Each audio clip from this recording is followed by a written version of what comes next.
Hey, everybody. If you remember a few months back, I mentioned that we were going to be starting a discussion group on the book, The 5,000 Year Leap. Um, Before I go into all the details here, I want to tell you what the book's about. The book goes into the principles behind our founding documents, like the Declaration of Independence, the Constitution, the Bill of Rights, and it really illuminates and brings those principles to life.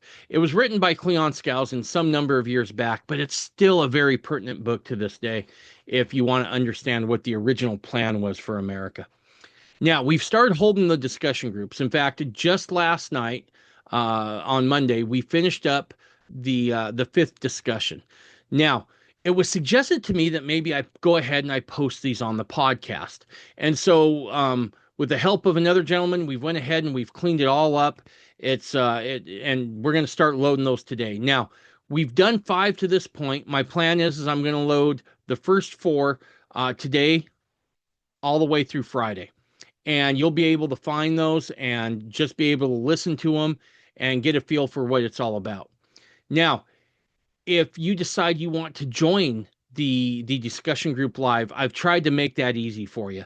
I put a link to the Zoom discussion group that we hold every Monday night at 7 p.m. Central. In conjunction with that, I've also uploaded the link in all the episode notes for kind of this discussion group, where you can join on that Telegram group and kind of join in some extracurricular discussion if you'd like throughout the week. You'll also be able to find the slides I use for my presentations and that sort of thing there. Now, this in no way affects anything I'm doing on Saturday.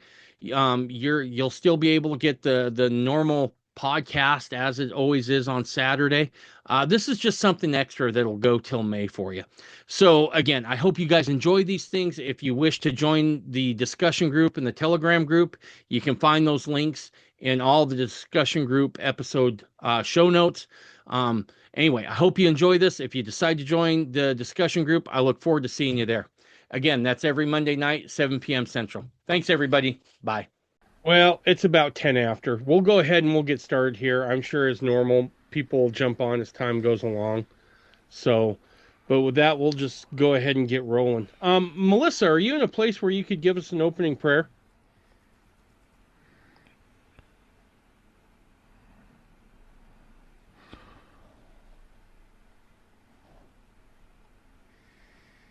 Maybe not. All right. Kevin, are you open to give us an opening prayer? Yeah, that'd be fine. All right, thanks. Our Father in heaven, we're thankful for this nice day. We're thankful that we can meet together and enjoy the Constitution class and talk about godly principles, learn from each other about what founded this country, particularly natural law. And please bless that the Spirit can be with us, and we say these things in the name of Jesus Christ. Amen.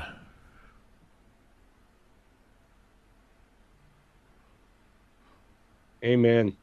All right. Thanks, Kevin. I appreciate that. So, as we kind of discussed last week, this would be a place where we're not going to sit down and just read the book together. That would be boring. And so, one of the things we talked about was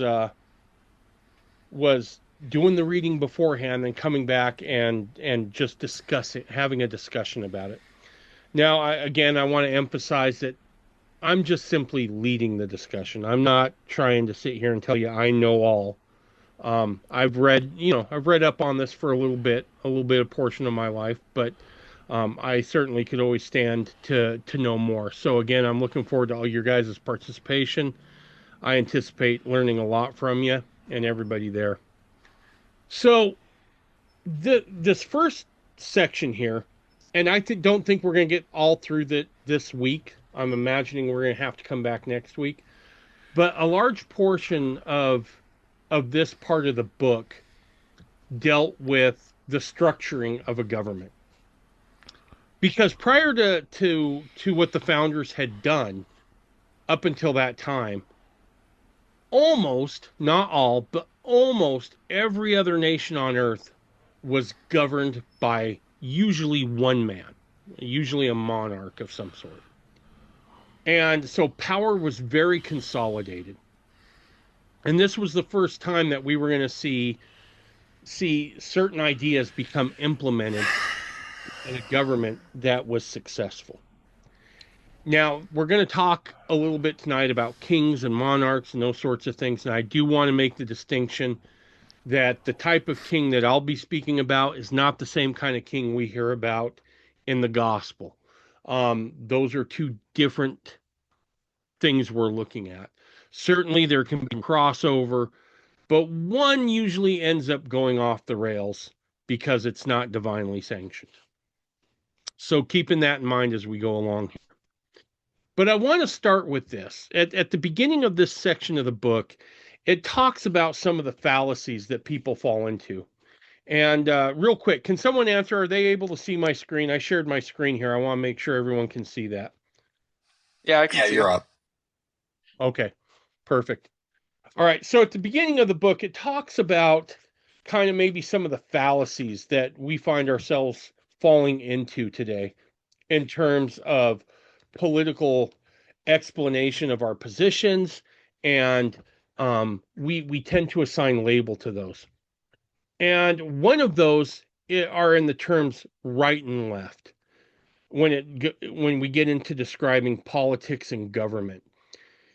I'm curious, from you guys doing your reading, what's wrong with those terms right and left?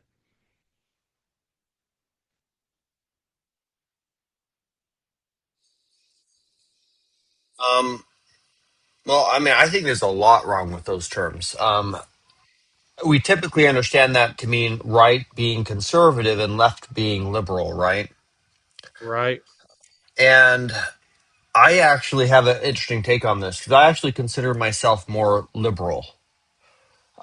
Why do I say that? Well, because ever since I was born, abortion has been pretty much de facto status quo in America. And that isn't something that I want to conserve.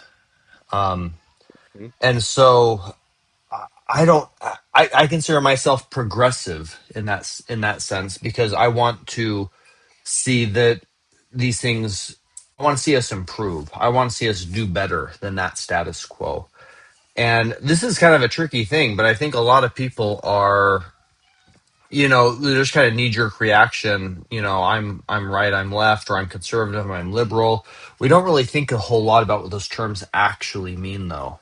And as the world kind of gets worse and worse, I find that I don't necessarily identify with these terms the same way that people used to be able to identify with them. It's not quite so easy as which team are you on anymore. I think it requires a more nuanced approach to say, well, what things do I want to conserve and which things do I think we need to actually progress into something better, right?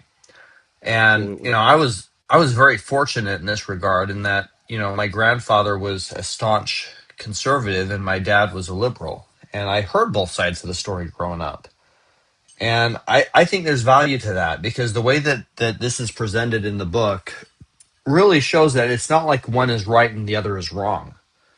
It's they're both good things if they don't extend the bounds of that the Lord has set. And if they do extend those bounds, then they can both be bad things. Like, for example, conserving the status quo on issues such as the welfare state or conserving the status quo on things like abortion and all that, where no, I'm actually kind of radically liberal in that regard. I want to see this changed radically. No, that's a good point. Anybody else have anything they'd like to add there?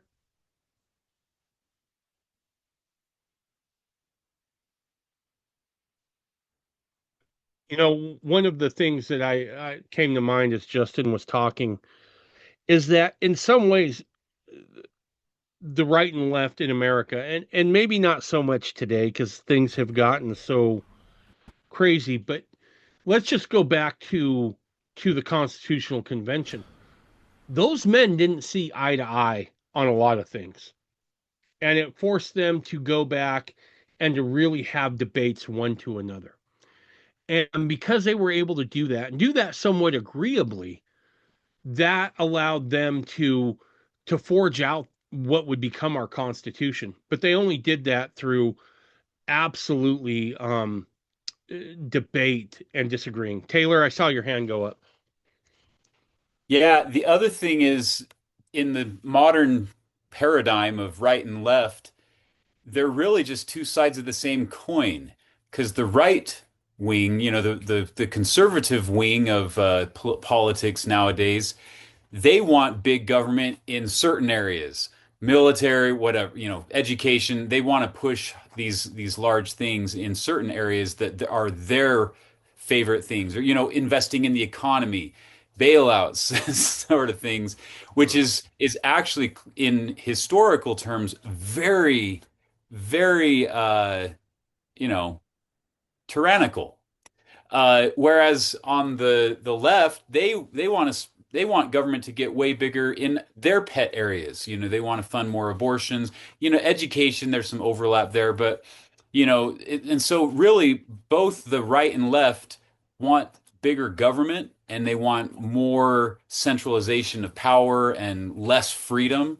They just want them in different flavors, but it's really a misnomer because it's not like you really have a choice. It's just like, what kind of bad do you want? And so it's a prison of paradigm. Whereas the founders, they termed it more in the sense of a different scale altogether, a totally different paradigm, which is a healthy paradigm of, okay, proper role of government and what are the proper bounds the Lord has set. 100%. And that'll lead into this next slide. And I kind of made a few slides to kind of, I think, show at least my big issue with these things. So if we look here, this is what the view looks like in America, right? You have the Republicans on the right, you have the Democrats on the left. The Republicans claim to be these days, and this is kind of in a perfect world, claim to be conservatives, right? Meaning that they want to hold on to these cherished principles and whatnot. The Democrats, they tend to look at what can government do for people. And so there's this back and forth and this contention. And when it's healthy, that tension can kind of work like a suspension bridge, right? It takes two diametric forces, it uses it together to make a structure that's both flexible as well as strong. Now, that's from the American perspective. But something happens when we go over to Europe. When we ask what the right and left is in Europe, right is fascism. Left is communism. And that is the view, right? One is the Nazis, the other is the USSR. Okay, again, I don't think it paints the full picture. I think the problem with the terms right and left here and the scale is that it tends to become enlarged, right? If we were to look at a worldwide view or a total view of the entire political philosophy, I think what we can see is that if you were to compare America with Europe, just as an example, you're going to find that we're actually miles apart. And so you would have absolute, conservatism on the right, and then Nazism, communism, fascism on the left. And they're much closer together, but that forces you to have to zoom out. And so the terms right and left are going to mean different people to different things at different times. Does anyone have anything they want to follow up with or throw out there? Comment on with this part of it? Evan, go ahead. I saw your hand go up. Yeah, that's one thing the book did mention. Maybe I'm getting a little ahead here, but it did mention the extremes. The right and the left, or as they called tyranny, and I can't remember the other word that and anarchy. And it's probably a more accurate, maybe for back then. I don't know if that worked for now, but it did mention anarchy and tyranny, as opposed to the right and left paradigm. and how they tried to find middle ground. I hope I'm not getting too far ahead of you all here. No, and I don't think so at all. And I think you bring up an interesting point here. And I had a college professor who had come up with an idea that maybe this idea of political ideology should be put on a circle. Because in all actuality, anarchy isn't that much farther removed from absolute tyranny. Um, you aren't necessarily at liberty to go about your daily affairs if there's anarchy. You don't have any um, a surety that your hard work is going to pay off if someone can come get to you. And so I see what you're saying there, and I do think that tyranny and anarchy are actually more closely related than what it may appear on the surface. Anybody else? Maybe along with that, I kind of like how you actually have Republicans and Democrats kind of close together over there. I think a lot of people might disagree with that today, but I actually think that is true. Having a lot of friends and family that are of the more Democrat political persuasion, what I have found is that in discussing things, we really do have the same ideas of what we want the world to look like. It's not that radically different. It's really more of an issue on disagreements on how do we get there. But I Right. kind of really appreciate that. That was mentioned in the book how, the founding fathers, they didn't all agree on stuff. Like, talking about how to elect a president, they had to go through 60 ballots. But they Yeah. wanted everybody on the same page. That was really important to them. And I think there's an important truth to that of the value of getting everybody on the same page. And if you're not there yet, let's keep talking about it. Let's keep discussing it. Let's figure it out because Yeah. the presumption of that is we really do want the same kind of things. We want the same outcomes. What we're really arguing is how to best get there. And I think that's actually to a large degree true, at least maybe not among the liberal and conservative politicians, but as far as the citizens of the country that identify as Republican and Democrat, I think the things that they want, the outcomes they want, really aren't that different. It's just a difference of perception of how things are now and what's needed to get things to that better state. Absolutely. No, that's good. And it is funny. I do think that most people in America, people, not politicians, not leaders, not legislators, I think most people just want a world in which, their kids can grow up and be relatively safe and have an opportunity to further their dreams and pursue happiness wherever that lies. And I think you're 100% correct. The argument comes into how do we get there? And what map are we going to use? Um, and oftentimes people can get confused and think, well, actually, this map, according to this map, if we take a hard left here, we could reach the promised land. When in all actuality, maybe that map is turned upside down, and we know that it's going to lead off of a cliff. So that that is the argument, right? How do we get to where it is we want to be? Anybody else?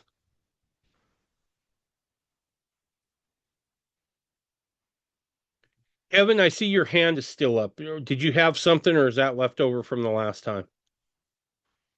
Oh, there it went down. Okay. All right. Well, we'll go ahead and move on here then. Next slide. On page 10, it says measuring people and issues in terms of political parties has turned out to be philosoph I can't say that word. I can't. Basically, it's saying politically fallacious, if not totally misleading. Yeah, Dave, start a podcast. That'll be great. You talk well. Um, yeah, Let me start that over. Measuring people and issues in terms of political parties has turned out to be politically fallacious, if not totally misleading. Why is this true?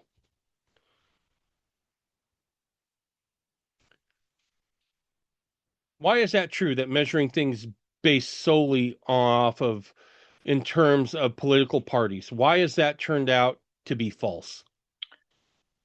I think that doing Tim, that just simplifies the parties a little bit too, or simplifies the person too much, because people are they have depth to them and they have overlapping interests. It's kind of like Justin was saying earlier that he identifies some with one party and some with another, and that he actually redefines who he is that doesn't align with any one party. And forgive me if I'm misrepresenting you, Justin, but that's kind of what it sounded like. So here we have this left and right argument. We have conservative and liberal arguments. We have X, Y, and Z arguments that are dividing people when most people have um, defining characteristics that fall in both camps. 100%. 100%. I, Yeah, that's I this, totally agree, Tim. Yeah, that's exactly kind of what I was saying. Um, and that's the thing, right? Are there really only two types of people in the world? Those who agree with the Republican Party and everything it does all the time, 100% of the time, and those who agree with the Democrat Party and what it does all the time, 100% of the time? Because I don't know a single person who really falls within that paradigm. 100%. Taylor. Yeah, and the other thing is, as Justin was just alluding to, it outsources personal responsibility. Because if you're part of a group, now you can kind of a lot of times the temptation that humans fall into is you become part of a group, and then you identify yourself with that group. So rather than having your own personal individual responsibility to think about a problem and kind of wrestle with it and figure out, pray about it, study it out, study the scriptures, take it to God, study other philosophical and other sources to figure out what is right. And, that's your conscience and your personal responsibility. When you're just part of a party, the party leadership makes those decisions and does the thinking for you, and you just have to go along with whatever they do. That just is an abridgment of agency. That's the antithesis of American values, which is about rugged individualism, right? And like Justin was just saying, you know, when you get into that, when you get sucked into that trap of group thinking, collectivist mindset, then if your party comes up with some really dumb ideas like, hey, let's kill a bunch of babies, but you hate the other party worse. Now you just start justifying and you sustain evil that that you don't like, and it happens on the other direction too. Like we go along with the Republican candidate because well he's not as bad as the Democrat, so you're voting for the lesser of two evils. But if it's the lesser of two evils, it's still evil. We shouldn't be sustaining evil. We shouldn't be doing that. And that is another of the consequences of political party mindset, and it's just bad at every level. 100%. Anybody else have anything they want to add there? I can't figure out how to raise my hand where the button is for that. Well, no problem. Hit Alt just Y, the Alt key, and then the letter Y for a shortcut key. Alt Y. Okay. There we go. Okay. Look at that. Hey, I didn't know about that either, Shazad. Don't worry about it. Kevin taught us both something tonight on that. What you got, Shazad?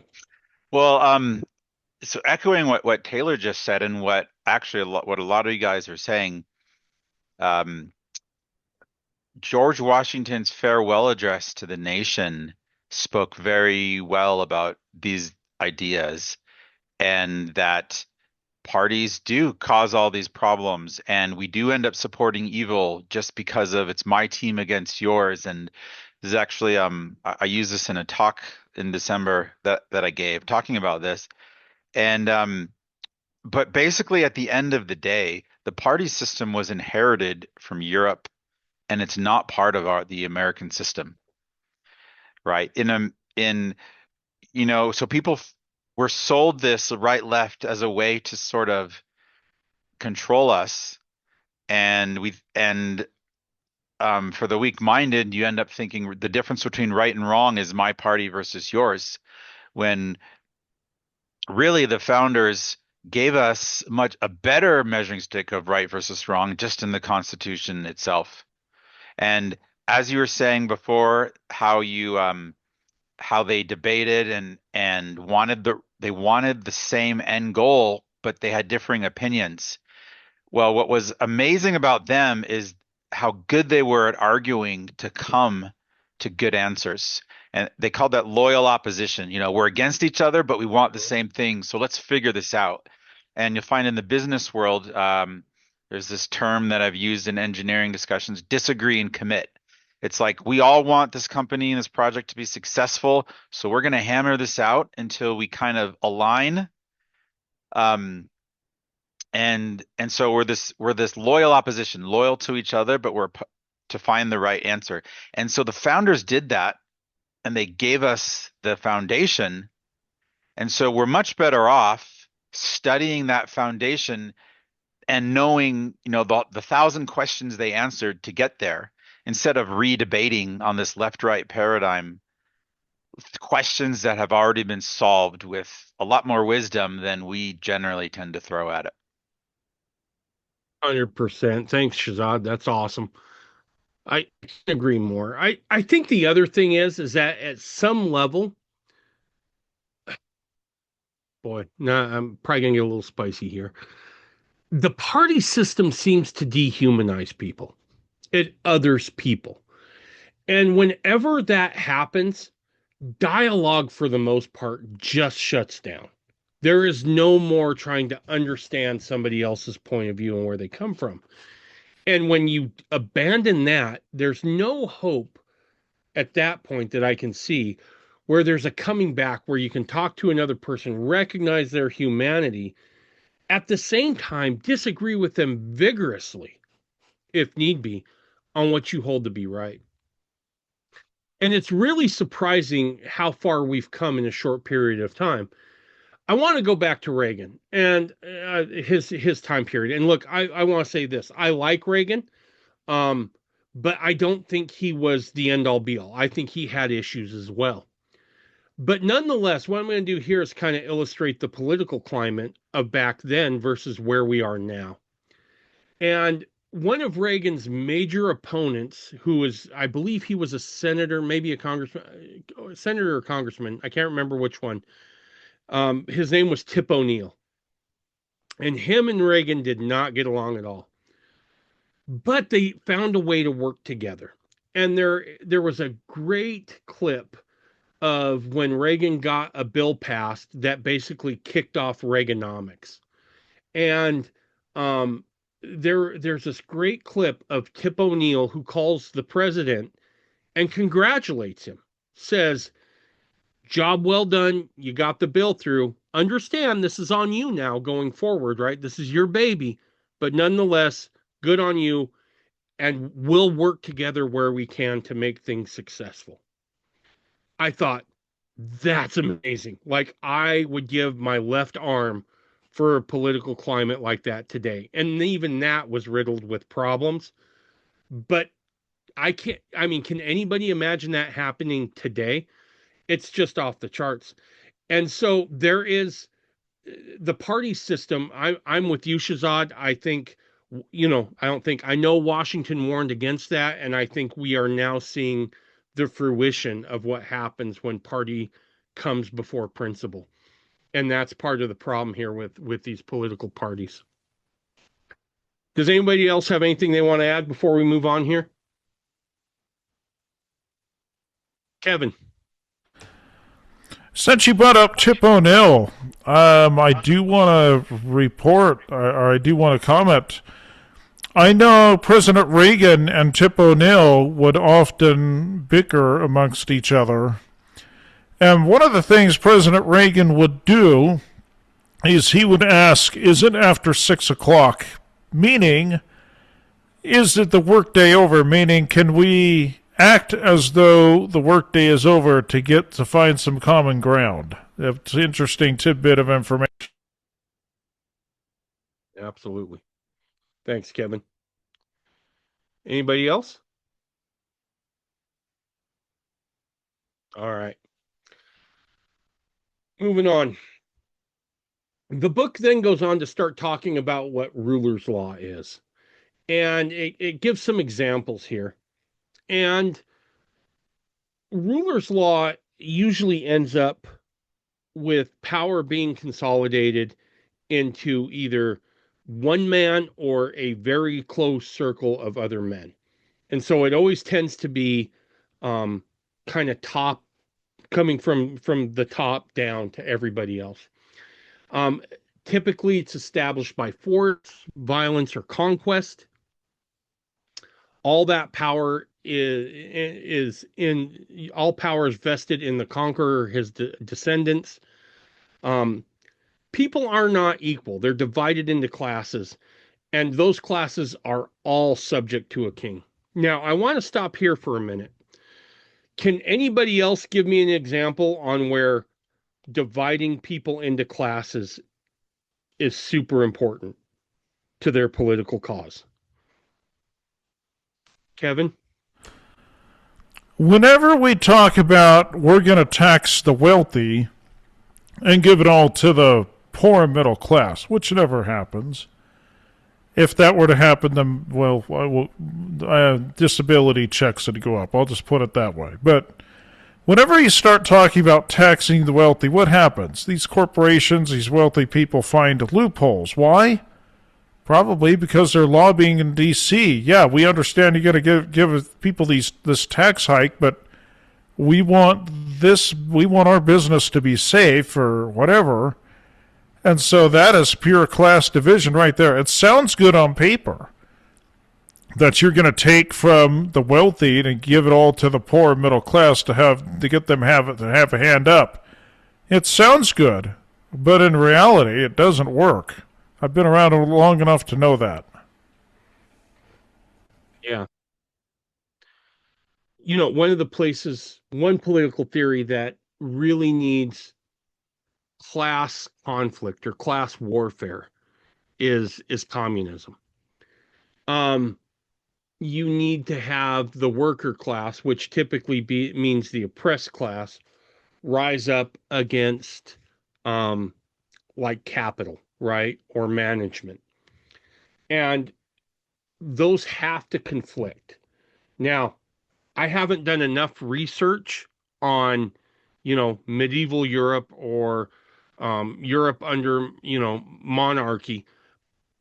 But I would dare to guess that there was probably a little bit of keeping the classes working against themselves. Because if they're working against themselves, you're not really seeing what the other hand is doing.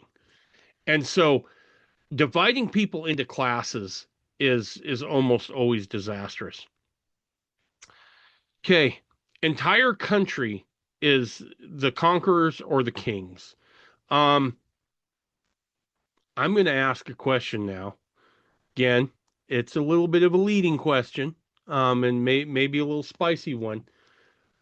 But do we have any examples of this in America today, where the ground belongs to one entity? You mean like the FDA? The FDA, the Food and Drug Administration, Justin? Yeah. Go ahead and elaborate. Well, I mean, they're just, they are the standard. You're not allowed to argue with them. You're not allowed to speak against them. They set the rules. And if you disagree, you can privately disagree, but you're not allowed to even speak against them under threat of law. And don't get me wrong, there are some good things that I believe are accomplished through the FDA. Right. And that's really that's the struggle. Like, ruler's law isn't necessarily all 100% bad, because it does provide a certain amount of stability and expectation. What it doesn't allow for is is individual innovation and freedom, though, right? And Absolutely. so, like, I would go to jail right now if I were to say, hey, you know what? I just cured my kids RSV and they got better faster because we put garlic on their feet. If I were to make that claim, the FDA would come after me. I'm not allowed to say that. And is that not rulers' law? They're the elites. They're the knowledgeable ones. They're the ones who get to decide what is food and drugs and how all that works out. And the food pyramid for all these years, right, was saying stuff like, fats, those are bad. Like butter and meat fats, those are really bad for your health. And well, lo and behold, we get a new person in charge of the federal government's health, and they literally flip the pyramid upside down. And so, I mean, I think the FDA is a really, really good example of a modern day ruler's law organization because they have a monopoly and they get to decide what's allowed to be spoken and what's not allowed to be spoken, and they make the rules. Absolutely. Okay, I see two hands up. Thanks for that, Justin. Kevin, did you have a comment or was that left over? Oh yeah, I do actually. Sorry, I thought I put my hand down, but I can comment. The IRS is this way. And now I don't want to get into a debate whether we ought to pay taxes or not or whatever, but somebody out there has decided not to pay taxes. And I know someone that was a character witness for him in court. And in court, he said, well, this guy, I guess I can mention his name. He's somewhat of a public figure, Ken Cromer. He made the movie All Dogs Go to Heaven, or he directed it. And Sam Bushman, who's a podcaster, I'm not revealing any secrets here, he talked about it on his podcast, said, yeah, Ken is a great guy. He looked out for his mother that was elderly. She was in a nursing home. They didn't treat her very good. He put her in another one, and the judge said, stop, and dismissed the whole jury and, basically told Sam, you're not supposed to say that. And Sam had to oblige. I mean, he could have fought with the judge. What good would that have done? So they put him in, they put the jury back in the courtroom and said, ignore everything that Sam just said. And Sam just tried to reward it. But the point is, you cross the IRS, you will spend the rest of your life in prison. And I've heard cases like this over and over. And they definitely have a grip on us. And again, we're not here to debate whether we should pay taxes or not, but, a good example of the government acting like a dictator, or an agency in this case. Absolutely. Tim. Yeah, I don't disagree at all with what was being said about the FDA by Justin, but as he was talking, I was thinking of the DoD, and I was thinking of police force, and I think I came to the realization that the entire executive branch is designed to be heavy-handed. That the legislative and judicial branches is where dialogue happens and where ideas are batted back and forth. But when it's your job to execute the law, you don't have room for dissenters at that point. Right. No, that's an excellent point. I'll tell you where my mind went, and that was the Bureau of Land Management. Now, I know that sounds nerdy, but there is, I want to say, and you might have this fact and figure more handy than I do, but I want to say it's almost like 65% of all land that is in the West is controlled and owned by the federal government. And this is land that, quite frankly, isn't good for much else other than developing. And why is this a problem?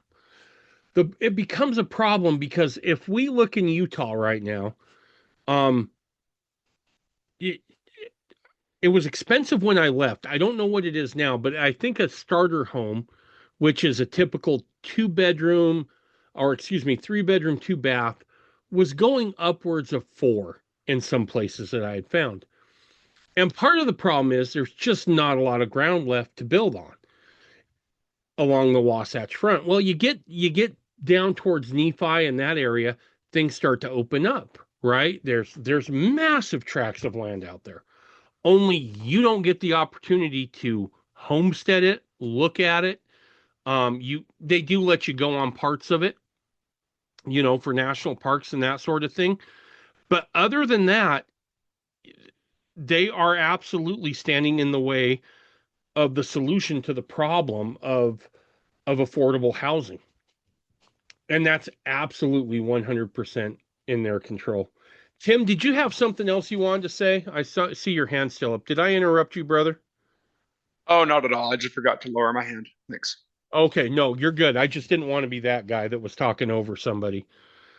Okay, no, that's all good stuff. And look, there's going to be one more of these or two more of these that I'm going to talk about here where I'm going to draw some comparisons.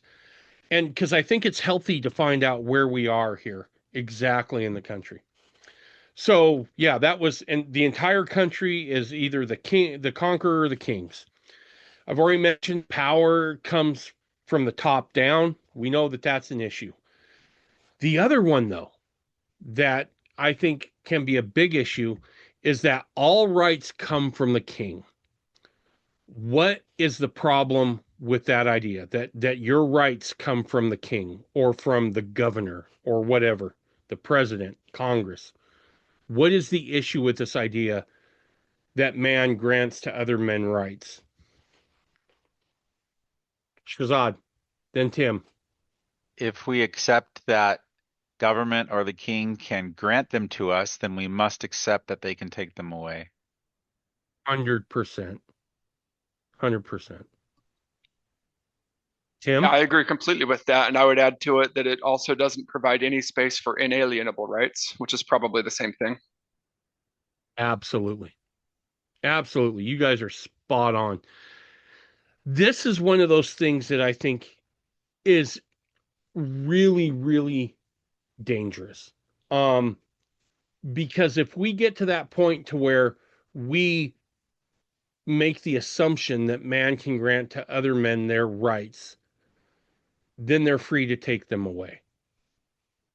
You can do the ultimate in othering of people by saying, no, you don't have those rights.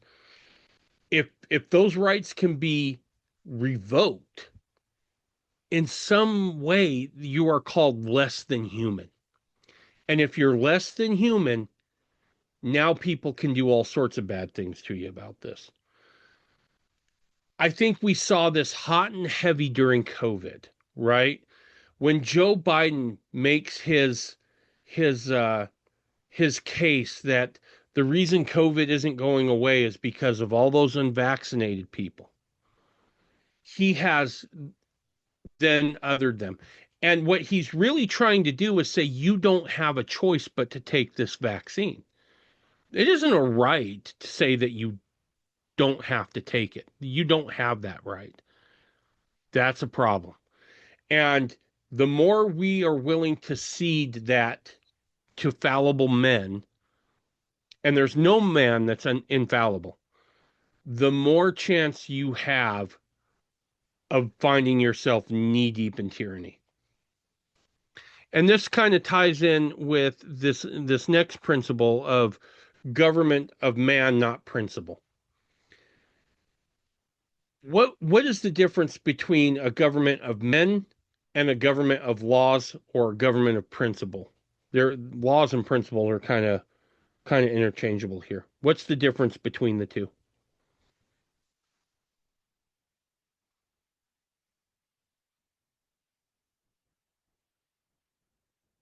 Well, one thing is So, everybody's on equal footing. If it's the laws of men, it's real easy to exempt yourself and pass laws that apply to other people, like the lower people, the lesser people, the others, and it just introduces a guarantee of hypocrisy. absolutely. Absolutely. The other thing is if it's a government of men, that means that that man who's in power, he does not operate within a system of laws and rules. Even God himself has said, if I cease to do certain things, I cease to be God. Or if I don't do certain things, I cease to be God. So if the designer, framer, and architect of all of creation has to operate inside of rules and principles, why does man think that he is above that? And the beauty of being a nation of laws and principles rather than a nation of men is that things get pretty predictable. And when you have a state where things are predictable, you now know what to expect to a degree. And you can make logical assumptions and conclusions based on those principles. When that's revoked, you're basically left to kiss the ring of the man who's in charge and bend the knee to him rather than to God. Does anybody else have anything on that they'd like to add?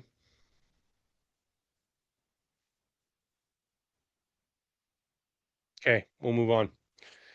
The next example that we find in ruler's law is that edicts will be issued that will be called laws. Now, let me ask a question. Do we see this today in the United States of America?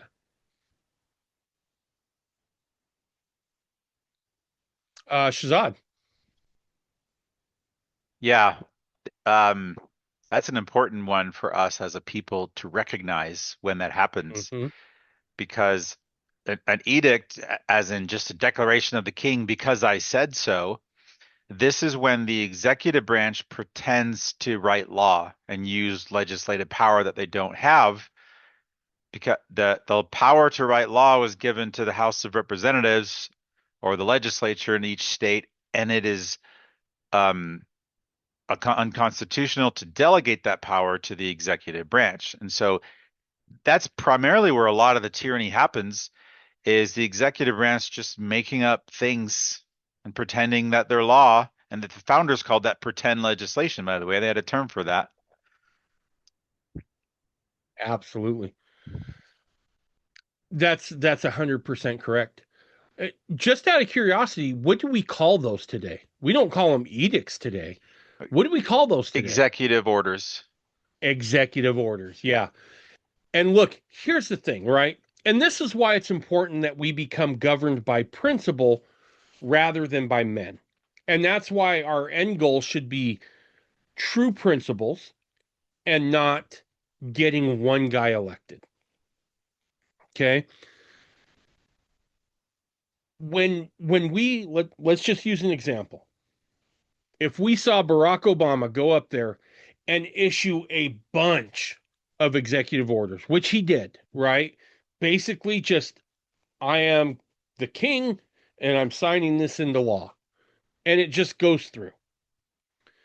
Well, for, if you're in this class, I'm gonna make an assumption. You're probably kind of conservative, right? You believe in smaller government.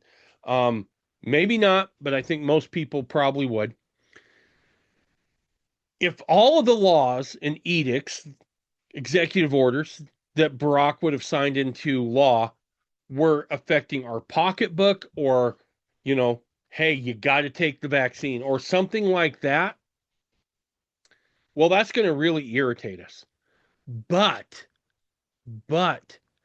it is so important that when we find somebody who we like, who is just going to go in and start exercising that opportunity to issue executive orders, we have to understand that the same club that we would use on somebody else will now be used on us. And so laws coming through edicts is not the way we want to do this. We want actual codified laws that have went through the process as outlined in the Constitution, which we will get to later. But nonetheless, if it can just be signed into law by one man, that's a problem. I see I've been neglectful here a little bit of the chat, so I wanna take a look at that. Um, let's see. At 7:30, Justin said, however, political parties may now and then answer popular ends. They're likely, in the course of time and things, to become potent engines by which by which cunning, ambitious, and unprincipled men will enable to subvert the power of the people and to usurp themselves the reins of government, destroying afterwards the very engines which have lifted them to unjust dominion. I'm assuming that's from Washington there. That's Washington's farewell address. Shazad mentioned it. I thought I'd just share the quote. Perfect. Thank you. Taylor says COVID lockdowns were never voted into law by legislature. 100% correct. And I think this is something worth talking about here for just a second before we move on. I believe the quote was, I'm going to butcher this, but Franklin, I believe, was quoted as saying, a man who was willing to sacrifice his freedom for a little bit of security or supposed security was worthy of neither. So often, and look, I'll give a story about this in a second from my own life. So often when these rights are going to be taken, they're usually taken with our consent, with the consent of the governed. And it comes through predominantly fear is the way it works. When 9/11 happened, I was a young dad. I was probably 20, 23, 24. And man, I was nervous. And I remember when the Patriot Act came out. And I hadn't made my trip out to Philadelphia yet. I hadn't got as familiar with these principles as I have been as of late. But as a young dad, I was just like, yeah, whatever we got to do to prevent this from happening again. Right? That was a mistake. That was 100% a mistake on my part. Because it was in that fear that I was willing to go along with the program. All right, I think that's about it for those for right now. All right.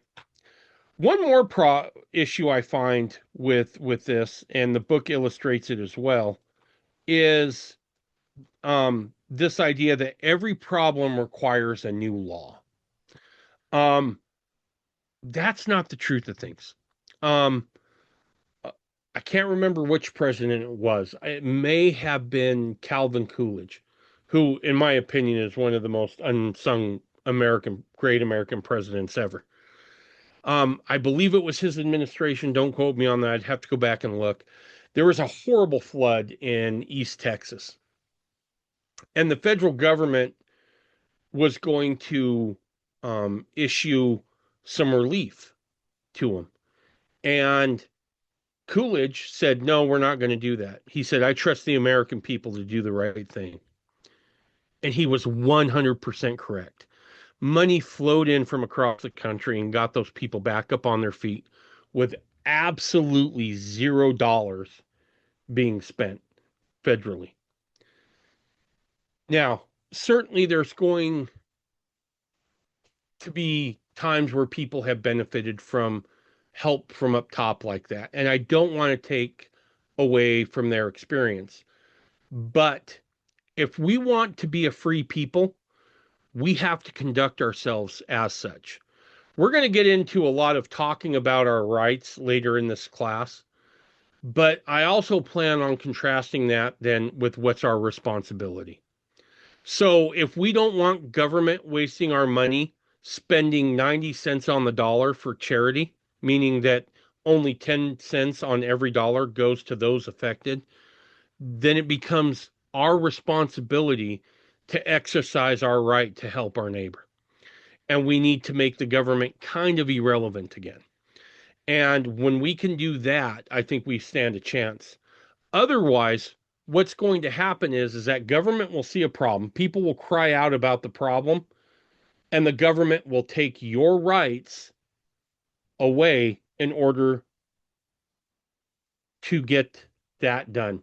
Let me give you an example. A few years back, I believe again during the Obama administration, there was a group of folks, I want to say it was in Southern California, who thought, there's some really hungry people out here. It was during the crash of the housing market. And it was a group of philanthropists who were pretty well off. They weren't, they weren't Bill Gates kind of rich, but they had some money and they thought, why don't we just do like free meals in the park a couple days a week? And so they went to do it. And the government came out and shut them down. And the reason they came out and shut them down was because they said, well, none of this food has been inspected, so we can't help you with this. And you need to stop this. And if people need charity, they should come to us. That's a huge problem. And so we have to be cognizant that if we don't want a new law for every single problem that America faces, that kind of falls on us to be able to step up and fill the gap. Does anyone have anything else they'd like to add on that before we move on? I got something. And I don't know Yeah. where you're going next. Maybe it's the following Skousen into the rule of people or the people's law. But Yes. what this really, to me, the bullet point here is saying is every problem requires a government solution. And that's where I take issue. Um, Mm-hmm. it's not, even if it's not a new law, because I mean, these days we don't bother with laws. The government just does stuff, right? Let's be honest here. Right. There's a problem, the government's going to get itself involved and it's going to give us a solution. And if we take that idea that the government's job is to solve our problems to a logical conclusion, it doesn't really end until we have surrendered all of our agency unto the government, and the government is the Lord ruler over us, in absolutism. And I don't think that's a good thing. I think that's actually contrary to the plan of salvation that God has given us. And since this is a Mormon discussion here, I think it's worth talking about our own theology. God granted unto men agency, and sometimes men use their agency to do really bad things, right? This is why a lot of times atheists, this is one of the biggest critiques they have of religion, is if there's a God, then why does bad thing happen to good people? But Mormon theology actually has an answer to that. Bad things happen to good people because God respects man's agency, at least up to a degree, until it's been violated beyond redemption. And that causes pain and suffering in life. And there's no getting around that, right? Like in our gospel fundamentals class, we've been going over the Beatitudes and the Sermon on the Mount, and we were listening to Christ. What is Christ's message? Is that there's going to be suffering in this world. If you want to rise above it, you've got to endure these things because there is going to be pain. There is going to be sorrow. Tragedies are going to happen. Some people are going to use their agency incorrectly to cause you harm. And Christ's message to us is to ask us to forgive those people, even Absolutely. not Good point. not create laws or empower a government to solve all those problems so it can never happen again. And this is actually a place where I kind of disagreed with Skousen, to be honest, because he talks about the ruler's law and the people's law, right? Mm-hmm. I think he misses the bigger picture here. What the Constitution is, to a degree, it's God's law. It's above the people and the rulers because there is something to be said for rulers ruling. They tend to be better educated. They're more aware of nuance, right? You look at the anarchy that can happen sometimes in populism when bad ideas take root, but they become kind of hyper inflated in the public's mind. And things can kind of go off the rails when you have the people in charge. But likewise, things are also off the rails when the rulers are in charge. And what I think the founding fathers did is they made it God's law. And here's how I would say that they did this. It's God's law because they put the Constitution above the government and the people as a higher standard that both government and populace are subordinate to. And 100%. constitutional law, or essentially God's law, gives man their agency to a degree to do bad things. And that's really tragic. And the government shouldn't be the solution to everything, though. Sometimes there's value in experiencing hardships and overcoming them and learning to grow from them. And where I think if you took the government, this ruler's law to its extreme, there is no more agency, right? We've got cameras installed in all of our homes watching everything we do, making sure that nobody does anything that might harm somebody else. And we all essentially become slaves to a system we created, and that's not God's plan. 100%. Shazad, I saw your hand go up. Yeah, I like what I'm hearing, and it's definitely correct how God's law is paramount above it all. I'm just hoping maybe I can be a little bit helpful on there that there's just, the founders intended there to be a couple of layers to it. So they absolutely claimed authority from God, saying all people had. That's what inalienable rights means, right? Is when we talk about God's law or natural law, we're really talking about the same thing. These are the laws that are inherent in the universe that are above us, that God himself governs by. And the founders having recognized that, and them also having recognized ancient philosophers who saw the same thing. They quote Cicero, for example, one of my favorites. And We'll go over him later. yeah, but I mean, but the Constitution isn't just one slight correction there.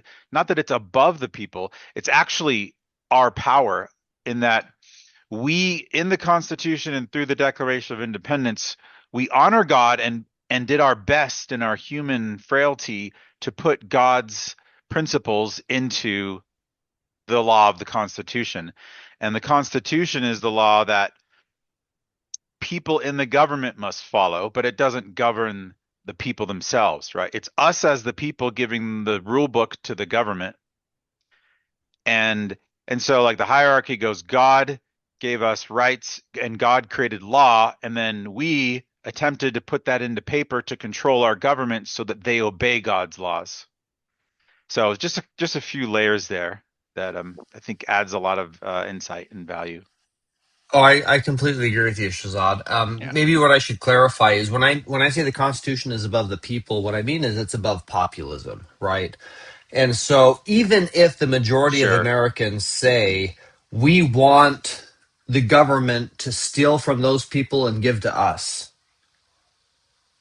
even if that's the popular opinion, not the elitist opinion, but the popular opinion, Yeah, not gotcha. the You're right. government's, Yeah. the people's, they're still bound under that Constitution. That's not allowed because the Constitution is God's law, essentially. It is above That's the why even people like and the rulers. referendums, like that's the people, that's the Yeah, populace. A referendum exactly. can't vote against the Constitution.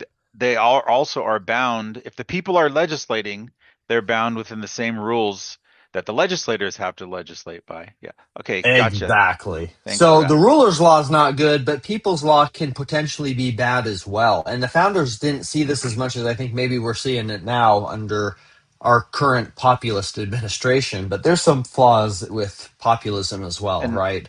when they Which say is people's law, they didn't mean democracy, though. Like, so that wasn't what they meant. People's law means we, the people, our ancestors wrote down the law in the Constitution, and that's our law. It came from the people, even though under our authority from God to write it.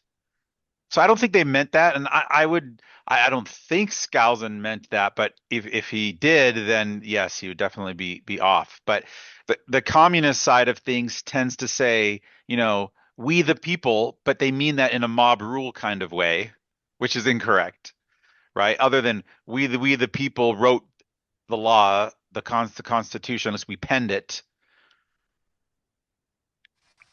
Right, right. Well, I guess I'll just say I see value in a certain degree of natural aristocracy. I think there's value to that. Otherwise, you end up with, and not to offend anyone, but flat Earth science. But I also believe there's value in populism to a degree, but it can be also taken too far. And so, the rule of the ruler's law, the people's law, I think both of those are inherently flawed premises. Is what we really need to be is the law of truth or God's law or natural law. And that should be above the people and the elite and the rulers and the government.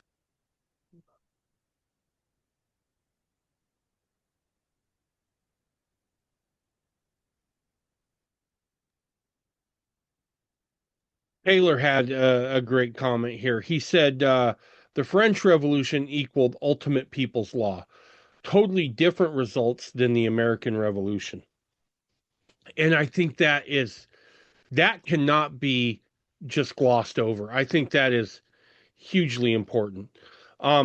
Before I go on to saying more about this, I want to thank Justin and Shazad for what they had to say. It really kind of helps things come into focus here a little bit. The French Revolution goes off the rails. And interestingly enough, there was those who kind of helped foment that revolution in France, used the American Revolution as an example. But one ended up didn't stop until they had another emperor, essentially. The other, the American Revolution, it stops when it says it has reached its end goal. I want to say this, as I've studied history, and I'm willing to be, wrong, with the exception of just a very few other places, America seems to be the exception to the rule.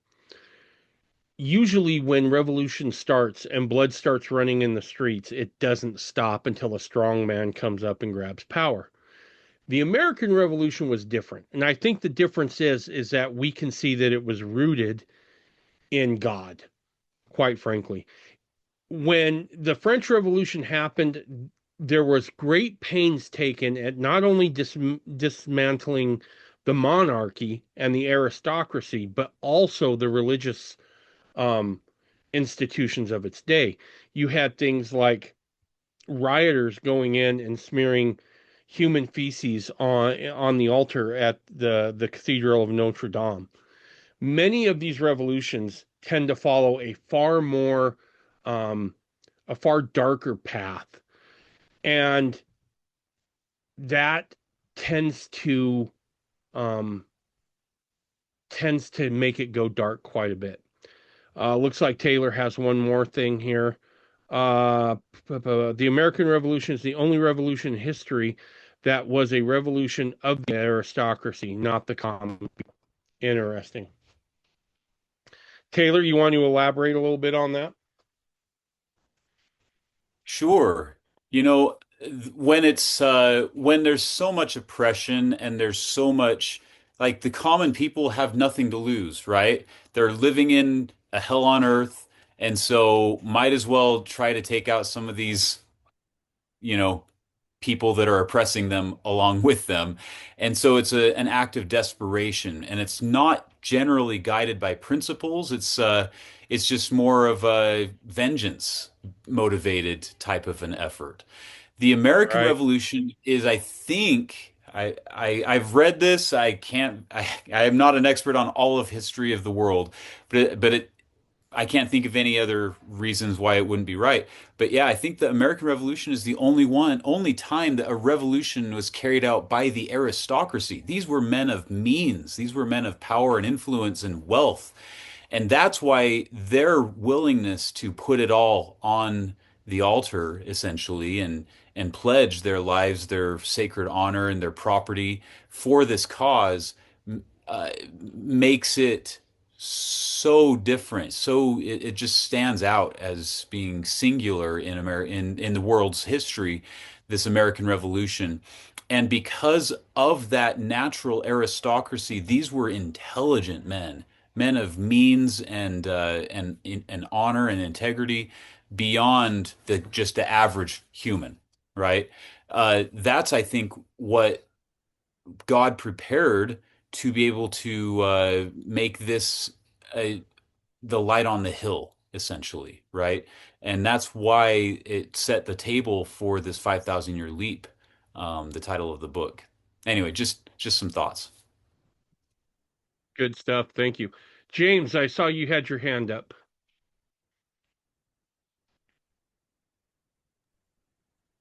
Can you hear me? Yep, I can hear you All now. right. Sorry. So I was a little late to the party. Sorry. So Oh, you're good. listening to like what's been said, I think the biggest thing is balance. That's why I like one of those images or something that they had on that scale. People's law versus ruler's law. It's about balance. And yes, in a perfect utopia, we would all live, this wonderful existence if it was a certain way. But I think that's God wants us to strive to balance these two things because there has to be a government, but there has to be a people to govern.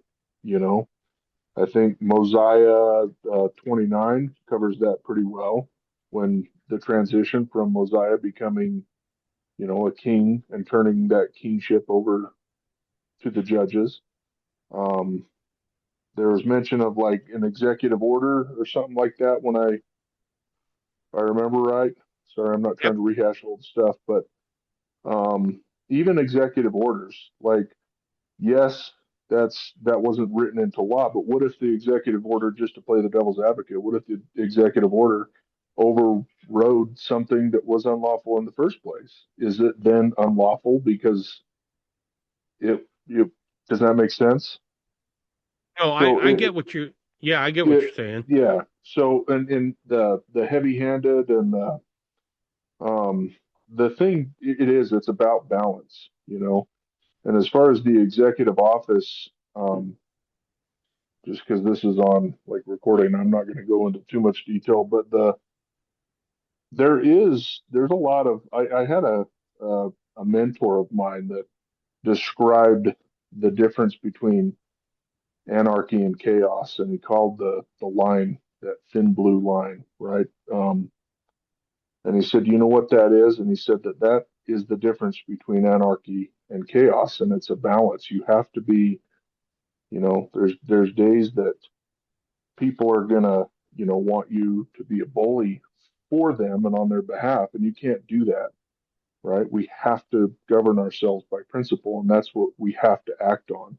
There are decent people in the world that do that, and I think the balance is the most important thing, because there's unjust laws and there's constitutional law, there's statutory law, there's case laws, there's all kinds of different laws.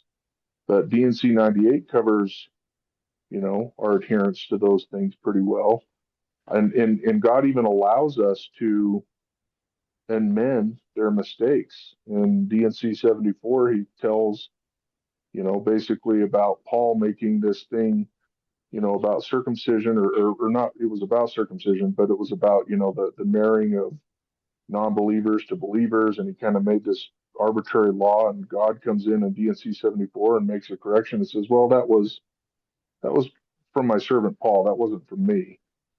And then I think if I remember right, somebody could probably correct me, but when Brigham Young was dead, after he had passed away, and a revelation given to John Taylor or the council or something at that time, that they kept praying, and basically the answer was it was pleasing to him that you guys, you men, come together and make a reasonable decision. And so when we're waiting for, the grand, you know, arbiter or somebody to come in and make these decisions for us, what he wants is us to learn these principles and apply them and have them balanced, man and woman, families, our lives. And that's where you begin is in your house, and then it spreads out. That's how you, at least that's my take on it. 100%. And next week we'll get into some of that. Yeah. Thanks, James. Is there anything else there you wanted to mention? Nope. If you don't mind, I'll put a reference to a book in the chat for Justin based on what he said about the FDA. I think you'll really like it. Sounds great. I want to go to some comments here that's been made, and then looks like Justin raised his hand. He said, government should serve the people, but law should be the domain of God and truth. Maybe I don't disagree with Skousen in principle, but I do in language, because today we live under this ruler's law, and too many people think that the solution to populism, and I don't think that is a solution. And then Shahzad said, an executive order overriding a bad unconstitutional law would be appropriate. It would be someone in the executive branch nullifying an unconstitutional act. Look, I'll be honest with you.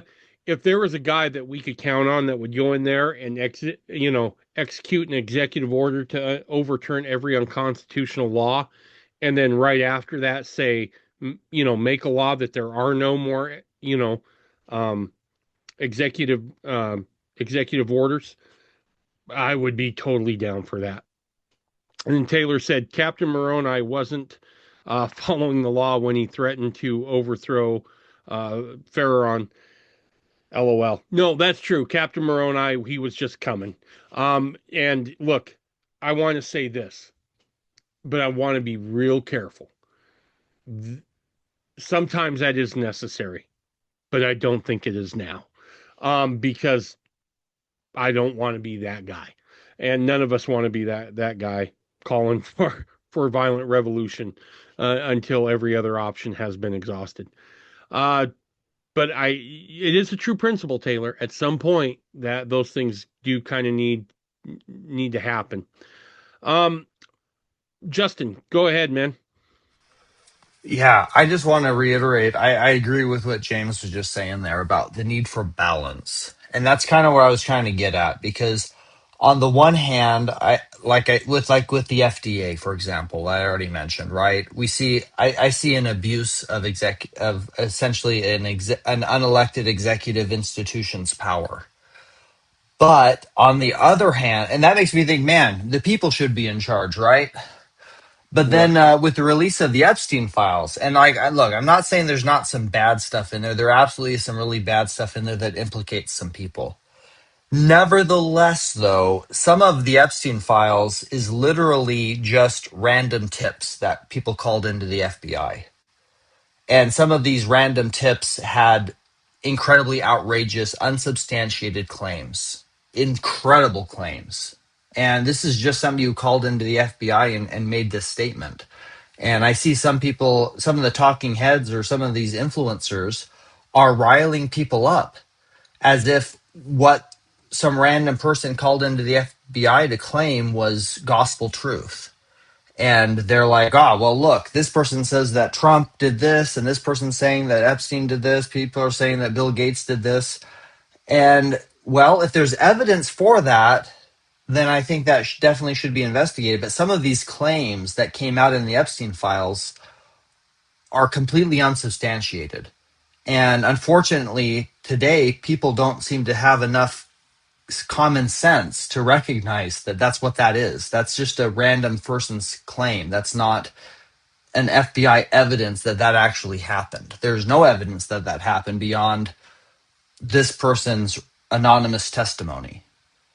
And so that's kind of what I mean by I can see things going too far. I see that and I'm like, man, we need experts in charge. We need the rulers in charge. But then you see the rulers in charge and you think, man, we need the people in charge. And that's the bit of the balance that I find ourselves desperately needing. And to me, that balance is constitutional law, where God sets the standard.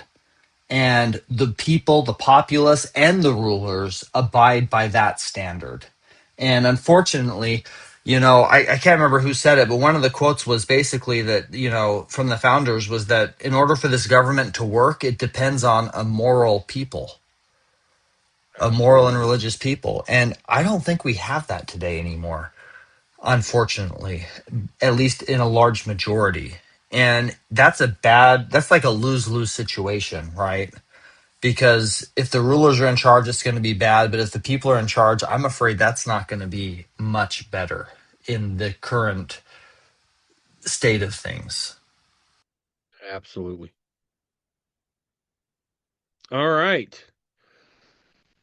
So I want to say this. If anyone has anything else they'd like to say on this, I'm willing to stay here. I know everyone else is, but I do think we're going to wrap up this week right here.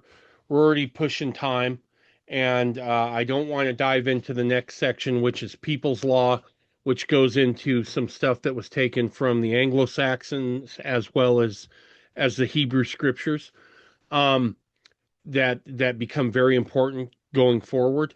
But does anyone have anything else they want to talk on anything that we've covered tonight, or other insights you've gained from reading up to this point?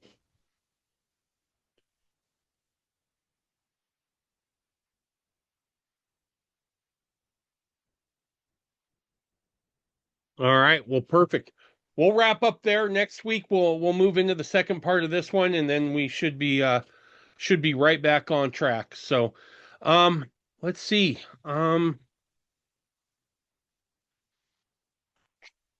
Josh, can I get you to give us a closing prayer? Erickson? Yeah, no problem. Our Father in heaven, we come to you at the close of this meeting, grateful to have been here and to participate and to edify one another and to learn about these vital principles of law and how they apply to us. And we're so grateful to live in a time when we have been the beneficiaries of the implementation of these things. We pray for your Spirit to go with us as we part our separate ways until we meet again next week. We're grateful to Dave for organizing and hosting these series of lessons and discussions. Pray that you would bless him and his family and the rest of us as well. Pray that you bless our homes and our wives and children and husbands. And these things we pray in the name of our Savior, Jesus Christ. Amen. Amen. Thanks, Amen. everyone. Thank you, I Dave. appreciate. Thanks, everyone. Oh, thank you. I appreciate everyone's participation. Makes it go really, really well. So awesome. All right. We'll see everybody next week.